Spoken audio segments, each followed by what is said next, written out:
New ইয়র্কে প্রথমবারের মতো বাণিজ্যিকভাবে সফল স্টিম চালিত জাহাজ চলাচল শুরু করে। জাহাজটির নাম ছিল নর্থ রিভার স্টিমবোট। সামনের দিকে দুপাশে প্যাডেল হুইল চালিত এই জাহাজটি সর্বোচ্চ ৮ কিলোমিটার বেগে চলতে সক্ষম ছিল। ছোট এই জাহাজটিতে ছিল ৫৪টি বার্থ, রান্নাঘর, বার সহ ক্রুদের রুমও। এর আগেও বিভিন্ন সময়ে স্টিম চালিত জাহাজ আবিষ্কৃত হলেও সেগুলো বাণিজ্যিকভাবে সফল ছিল না। রুট ভিত্তিক যাত্রীবাহী বিমান আকাশে ওড়ে ১৯১৯ সালের ২৫ আগস্ট।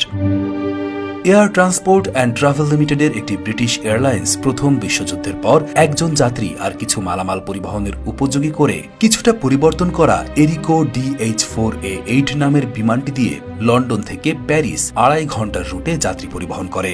প্রথম যাত্রায় বিমানটির একমাত্র যাত্রী ছিলেন একজন সাংবাদিক, সাথে ছিল অল্প কিছু মালামাল, যার ভাড়া ছিল তৎকালীন ৪৪ পাউন্ড, যা বর্তমানে ১,৭০০ পাউন্ডের সমতুল্য।